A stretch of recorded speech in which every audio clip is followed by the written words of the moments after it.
उसे याद आ रहा था रह रह कर माँ का चलते रहना। सुबह से देर रात तक पूरे घर में 4.5 फीट ऊंची सुडौल देह धज वाली माँ का गोरा चिट्टा चेहरा देख आजी मुंह बिचका कर कहती, एगो रंगवे भतः ना तक खेत देले रहती नहीं है। आजी और माँ में पूरे जीवन भर कभी पटरी नहीं बैठी।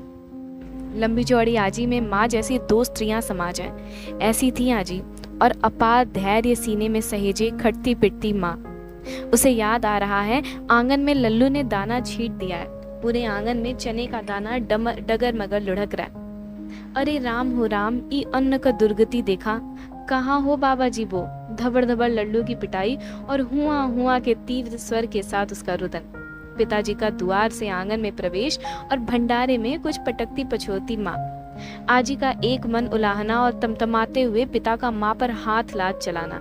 पूरे घर में सिसकती माँ की हिचकियाँ, माँ के साथ साथ भाई का रोना और अंत में माँ की छाती से सटकर चुप हो जाना, फिर बैल की तरह माँ का काम में जुट जाना। पिता को शिकायत रही जीवन भर की बौनी लड़की से शादी हो गई। दादी का दुख कि जो लड़कियां जनी तो बौनी ना हो जाएं। इन तमाम दुखों के बीच माँ ने 4 संतानों में एक भी बौनी औलाद को नहीं जना। सब हट्टे कट्टे 6 फुट्टे। उसका श्रेय भी आजी को ही जाता है कि उसने बड़े बड़े देवता पितर पूजे थे। बस खोले खाते किसी गड्ढे से निकलती है तो उसकी तंद्रा टूटती है। आंखों से अविरल धारा बह रही है। आंचल से मुंह पोंछ कर खिड़की से बाहर देखती है। मौसम आज कुछ ठंडा है। आसमान में बादल घिर रहे हैं। स्मृतियों के कपाट रह रह कर खुल रहे हैं। हे गोपालगंज वाली, देखो तो छत पर रहर भीग रहा है। डुमराव नरेश की बेटी तान कर सोई है का? आजी दुआर से चिल्लाते घर में घुसती हैं। छोटी बहन को चारपाई पर रोता छोड़ माँ छत पर भागती है। उठाते उठाते पानी की धार और रहर का भीगना, पिता का छत पर आना और फिर वही लात हाथ। अभी 3 महीने ही तो हुए थे उसे बेटी जन्मे। आजी छाती कूट कूट कर चौखट पर बैठकर रोई थी। बेचारी छोटी को जीते जी आजी ने कभी गोद में नहीं लिया। कितना तो भरा है हलाहल, आकंठ हलाहल। वह जो जो रोती चलती है बस में। बगल में बैठी बूढ़ी औरत सांत्वना देती है, यही दुनिया की रीत है बेटी, जो आया है सबको एक दिन 9 मन चैली पर ही राख होना है। पर माया जो न कराए वह थोड़ी संयत होती है। सोचती है कि कैसे जान लिया इस औरत ने बिना कहे कि मैं मृत्यु के शोक में हूँ। कितना अजीब है ना, औरतों का एक दूसरे का दुख समझ लेने की अनुभूति। पिता की नफरत और आजी के उलाहनों के 2 पाटों में माँ आजीवन पिसती चली गई। पीछे छूट गया भरा पूरा परिवार।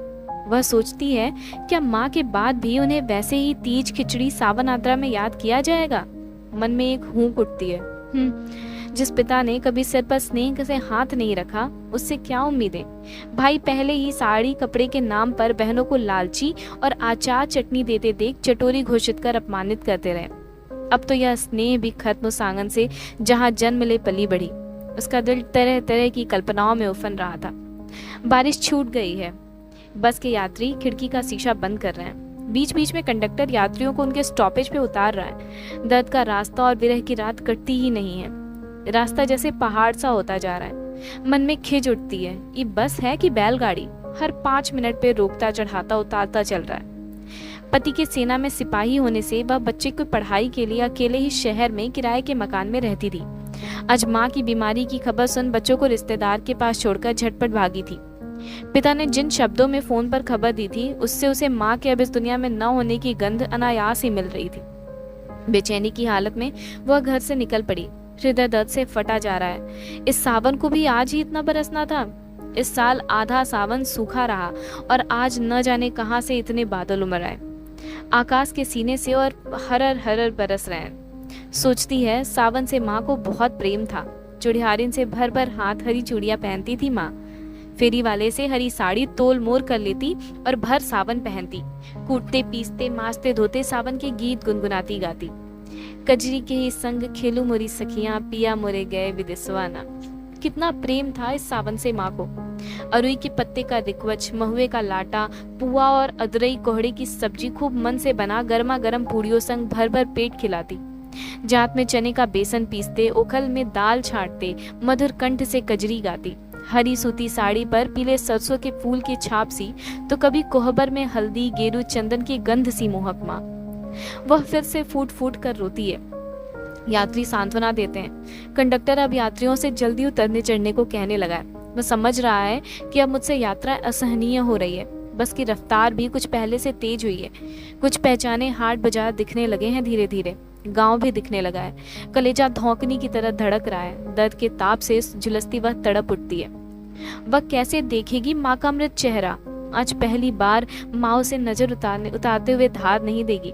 उसके चेहरे को देखकर दुबले होने का उलाहना नहीं होगा। आह, कैसे वह सहेगी यह वेदना? सोचती है और छाती को कसकर मींचती है। कंडक्टर आवाज देता है, महुआरी आ गया, चलो उतरो, चलो उतरो। वह साहस बटोर कर अपना छोटा सा बैग पकड़कर बस की भीड़ को धक्का देते जैसे तैसे उतरती है। गांव अभी भी एक कोस दूर है। वह पगडंडियों का शॉर्टकट रास्ता पकड़कर तेजी से आगे बढ़ती है। कुछ दूर आगे बढ़ते ही बस्तियां दिखने लगती हैं। वह चमरौटी से होकर निकलती है। यह रास्ता सीधे उसके घर तक जाता है। लाठी टेके बूढ़ी मगई बो धीरे धीरे चली आ रही है। उसे देखकर ठिठकती है। आंचल मुंह में ठूस लेती है। वह उन्हें पकड़कर खूब रोती है। गांव की पहली स्त्री की छाती से सटी वह ऐसे बिलक उठती है जैसे पहली विदाई में माँ से। मगई बो समझा बुझाकर चलती है टोले की ओर। उसे याद आता है मगई बो की दावेदारी पूरे टोलों के बच्चों पर है। सबका नार इन्होंने ही काटा है। बहुत जैसी जैसी हाथ, एक भी मृत्यु नहीं। सारे शिशु हंसते खिलखिलाते जवान हो गए। इन दिनों नई बहुएं शहर जा रही हैं। हर किसी का पेट काट बच्चा पैदा होते देख वह बहुत दुखी रहने लगी। औरतें देह नाश कर रही हैं का दुख लिए वह अब कम ही घर से निकलती है।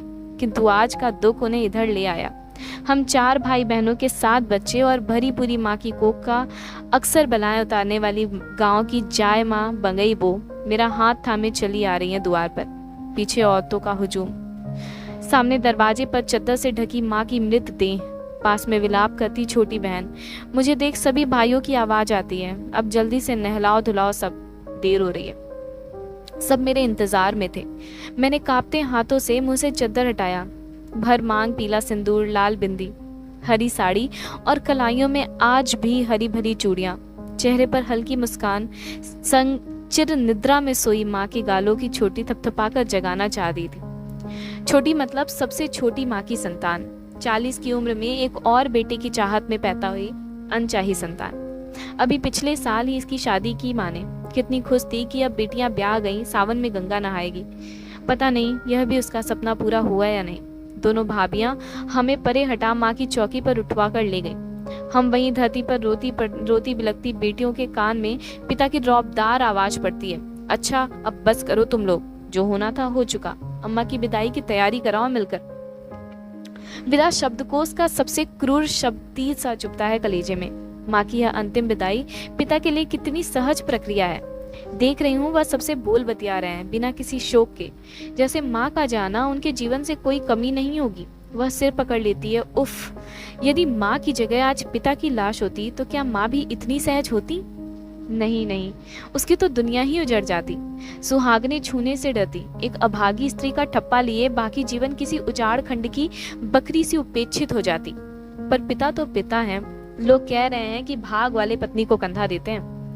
बुआ लोग समझा बुझाकर हमें वहां ले गई जहां माँ को भावजे नहला रही थी। चादर का पर्दा मर्दों की तरफ तान कर कुछ औरतें खड़ी थीं तो कुछ भावजों को क्या करना है समझा रही थी। बगल की बड़की अम्मा ने आदेशित किया, बाल्टी की पानी में कुछ गंगाजल डाल दो और हाँ, पाँव भर शुद्ध घी जरूर ले लेना देह में लगाने को, नहीं तो सूख गई तो ठीक से जलेगी नहीं देह। बड़ी भाभी कैंचे से देह के कपड़े काट गहने उतार रही थी। छोटी गहनों को गिनकर जेठानी को पता कम चिता ज्यादा रही थी कि 6 तान गहना निकला है, 2 चांदी 4 सोना। बड़ी ने जलती आंखों से दांत पीसकर जवाब दिया, भाग नहीं रही हूँ लेकर, बाबूजी हिसाब करेंगे कि क्या करना होगा इसका। छोटी कुछ सोचकर चुप रही। शायद मृत्यु की बेला, वरना इतनी संतोषी नहीं थी कि जेठानी को एक जौ रखने दे बिना बांटे। माँ दोनों के व्यवहार से दुखी थी। छोटी आए दिन अलग होने का नारा लगा घर में कोहराम मचाती और बड़ी सीधे ससुर जी से जा लहरा आती कि माँ ने सिर चढ़ाया। पिता सबको छोड़ माँ से लड़ने बैठ जाते। यह सब माँ से असहनीय होता जा रहा था और इसी दुख से उसे मात्र 60 की उम्र में हमसे छीन लिया। खैर, लोकलाज के भय से भावजों ने माँ को नहला धुलाकर तैयार कर दिया। हमें इस काम से बड़की अम्मा ने दूर रखा, यह कहते हुए कि यह बहुओं का काम है, बेटियों के छुए मुक्ति बिगड़ जाएगी। लाल चुनरी में माँ को खूब अच्छे से उन बहुओं ने आज सजाया था जो जीते जी पानी देने के लिए भी एक दूसरे का मुंह देखती थी। पिता ने पंडित के कहने पर मांग में पीला सिंदूर भरा और पिंडी पार अर्थी उठी। छोटी दौड़कर अर्थी से लिपट गई। बड़े भाई ने उसे बड़ी मुश्किल से अर्थी से अलग किया। सभी रो पड़े। माँ की पेट पुछनी औलाद, अभी तो बस 20 साल की ही है बेचारी। बीए इसी साल पूरा हुआ और 19वें में ब्याह भी दी गई। हम बेटियों के हिस्से चाह कर भी मन की शिक्षा नहीं रही। इंटर में ही मेरी शादी कर आजी ने गंगा नहाया। आजी तो पिता की जंघा पवित्र करना चाहती थी मेरा बाल विवाह कराकर, पर शुक्र है कि माँ के लाख अत्याचार को सहकर माँ अड़ी रही कि बिना जवान हुए लड़की की नहीं ब्याही जाएगी। साल भर आजी माँ से मुंह फुलाए बैठी रही। बात बात पर अपमान सहती माँ ने पढ़ना लिखना भाइयों से चिट्ठी पत्री भरी सीख पाया था, किंतु घर के काम निपटा चुपके से अखबार लेकर बैठ जाती पढ़ने और हमें भी पढ़ने को कहती।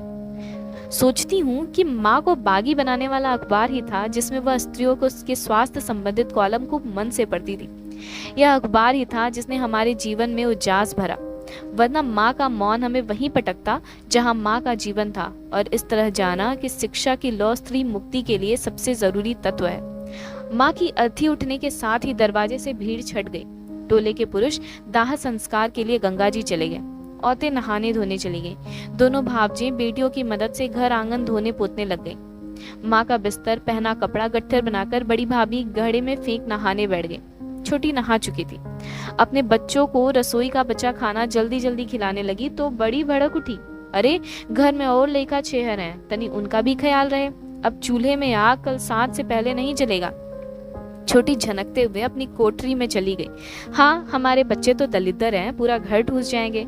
हमारे बच्चे सबकी नजर में धंसते हैं। बहुत सहा, अब बीते 13 दिन, 14वां नहीं होगा दीदी। वह ललकाती पुफकारती अपनी कोठरी में चली गई। 2 मिनट सुन रही बड़ी। नल चलाती 13 साल की बड़ी भतीजी अचानक जोर जोर से रोने लगी। मैं हिम्मत कर आंगन में पहुंची। मुझे देख भाभी भी विलाप करने लगी। एक अज्ञात भय ने हम सबको घेर लिया। मैं अंदर ही अंदर डर से कांपने लगी। तो क्या माँ की अर्थी के साथ ही घर की एकता भी चली गई? बड़ी भाभी को नहला बड़ी मुश्किल से मैं संभाल पाई। आज बड़की बीवी अम्मा को दिया वचन कैसे पूरा करूं? अब आप ही लोग बताइए। ये महारानी तो हमेशा बात बिगाड़ने में लगी रहती है। किसी की जायज नाजायज एक बात नहीं बर्दाश्त करती। आखिर हम भी कितना सहें? बड़ी भाभी ने सिसकते हुए हम दोनों बहनों से कहा, आप बड़ी हैं भाभी, छोटी तेज तो है ही, इसमें किसी को शक नहीं, लेकिन संभालना तो अब आपको ही पड़ेगा ना घर। दुनिया क्या कहेगी कि रामायण बाबा के लड़के साल भर भी माँ की मृत्यु का शोक न मना सके। बड़ी भाभी का हाथ अपने हाथ में ले खुद से 12 साल बड़ी भाभी को मैंने सजल आंखों से देखा। वह लिपट गई। मैं कहे जा रही थी, अब तो आप ही माँ भाभी हैं हमारी, हम कहाँ जाएंगे? मेरी बात सुनते छोटी बहन और दोनों भतीजियां भी भाभी से लिपट गईं। हम सब उस 40 साल की स्त्री ने उस दिन आंचल डाल सांत्वना दिया कि कुछ भी हो वह घर नहीं टूटने देगी। हम नहा धो रोते रोते थक गए और बैठ गए। न जाने क्या सोच छोटी आंवले का तेल ले अपनी कोठरी से निकली और हम सबके माथे पर एक एक चरुआ रक्त थोपने लगी। मैंने उसका स्नेह से हाथ थाम बड़ी भाभी की ओर इशारा किया। उसने मान रखा और जिठानी के सिरहाने जा बैठ गई। बड़ी ने रोका, अब 10 दिन तेल ना रखेगा है भाई। वह अंदर से भावुक हो रही थी। छोटी ने जबरन सिर पर तेल रख कहा, दीदी ये तो औषधि है, कड़वा तेल नहीं लगाया जाता है। हमारे घर आजी के मरने पर गुरु महाराज ने कहा था। इस दृश्य ने मुझे संतोष से भर दिया। शायद हमारी बातें सुन उसे लगा हो कि राह ठाने से उचित का यह उचित समय नहीं, या फिर वास्तव में अपने व्यवहार का पछतावा हो। जो भी हो, आज उसका यह रूप हम सबके लिए सुखद था। छोटी बहन निराल निखरी खटिया पर पड़ी थी। रोते रोते थकी अपने 3 माह के शिशु को छाती से चिपकाए वह बड़ी भाभी ने छोटी से कहा, 1 गिलास दूध छुटकी बबुनी को पिला दो, लड़का पिलाना है, बीमार पड़ गई तो बच्चे को दिक्कत होगी। और हाँ, बच्चा दूध लड़कियों को पिला दो। दूध घंट बनने से पहले मर्द मानुष और हम लोग नहीं पी सकते। छोटी उठकर चली गई। बड़ी मुश्किल से छोटी बहन आधा गिलास दूध पी पाई थी। धीरे धीरे रात गिरने लगी। चारों तरफ सन्नाटा था। बादल आसमान में जमे थे। गनीमत इतना ही था कि बरखा नहीं हो रही थी। दोनों बुआ लोग द्वार पर बैठी टकटकी लगाए आसमान को देख ईश्वर से यही गुहार लगा रही थी कि जब तक लाश न जल जाए बरखा न हो। घर में क्या, पूरे टोले में नीरवता इस कदर आज बसी थी कि कुत्ते बिल्ली की आवाज पर सिरहन उठ जाती। रात के 9 बजे अचानक बिजली की कड़क के साथ बारिश छूटी तो सबके कलेजे जोरों से धड़कने लगे। हम सब अब ईश्वर से प्रार्थना करने लगे कि सभी मर्द सकुशल घर लौट आएं। इधर बरखा पूरे वेग में थी और बड़की फुआ का आलाप भी। मऊत में बरखा का करा दे केहू न जाने दिया, दौवो के आजे बरखे के रहल ह। हम सब चिंता से घिरे अब द्वार के बरामदे में जा बैठे। आज बिजली भी नहीं आई। इन दिनों रात को बिजली आती थी। गांव में बिजली एक हफ्ते रात को तो एक हफ्ते दिन में आती थी। रात 12 बजे दाह से लोग लौटे। बड़की भाभी ने तगाड़ में गोईठी सुलगा, पत्थर और लोहा रख दिया। कटोरी में काली मिर्च। सबने हाथ पैर धो, आग पत्थर लोहा छुआ और काली मिर्च मुंह में डालकर घर में घुसे। पिता की चारपाई बरामदे में अलग बिछी। वह एक कंबल और मार्किन की चादर संग अब 12 दिन अलग रहने वाले थे। घर में दिन भर के उपास से थके मांदे लोग जहां तहां निढाल पड़ गए। रात बीती और अगले सुबह माँ के बिन चेहरे वाली घर में हुई। पिता संग भाई दयाद नहाने और घंट बांधने चले गए। इधर बड़की भाभी संग कुटुंब की स्त्रियां इनार पर नहाने चली गईं। हम बेटियां माँ के शोक की इन क्रियाओं से वंचित चुपचाप सब देखती रहीं। बड़की माई ने हमारे उदास चेहरे को देखकर कहा, काहे मुंह गिराए बैठी हो बड़की बबुनी? अरे बेटियों का खाना और पतोहों का नहाना मिरकत को मिलता है। जाकर तनी नमकीन बिस्कुट मुंह में लगा लेती लोग। अब हम सब लोगों को तो संझा को ही भात मिलेगा। बड़ी भतीजी को भेज उन्होंने नमकीन बिस्कुट मंगाया। हम बड़ी मुश्किल से एक चम्मच खा पाए। पेट मरोड़ रहा था, शरीर अन्न मांग रहा था, लेकिन आत्मा थी कि कुछ स्वीकारती ही नहीं। मुंह में कुछ डालते उपकाई आने लगती। अजीब स्थिति थी शरीर और मन की। दिन भर हित नातों का तांता लगा रहा। दोपहर 3 बजे द्वार पर चूल्हा जुड़ा और आम की चैली जला बड़े से पतीले में चूल्हे पर पानी चढ़ा दिया गया। अगहन खौलने लगा। हम दोनों बहनें माँ की कोठरी में उसके पलंग पर निखरे पड़े हुए थे। बाहर से खौलते पानी में चावल के डालते भात की मीठी सुगंध नथुनों में भरने लगी थी। याद आने लगा कि नयका भात माड़ संग माँ हम सबको थाली में गर्मा गर्म परोसती और आजी की नजर बचा भाइयों संग हमें भी देसी घी दे देती एक एक चम्मच। देसी घी संग माड़ भात की गंध माँ की स्मृति संग आंखों के रास्ते बह निकली। हम दोनों ने बिना आवाज मुंह से निकाले मन भर रोया और थक कर खुद ही चुप भी हो गए। आंगन में पिता संग पुरुषों की पंगत बैठी और दूध भात गिरा, रस्म पूरी की गई। पुरुषों के बाद स्त्रियां बैठी और लड़कियों से कहा गया कि वह खुद ही लेकर खा लें। भतीजियां थाली में बिना हल्दी की दाल, भात और उबले आलू का चोखा लाकर हमें भी दे गईं। भात ठंडा हो गया था। माँ होती तो ठंडा भात कभी हमारे हिस्से नहीं आता।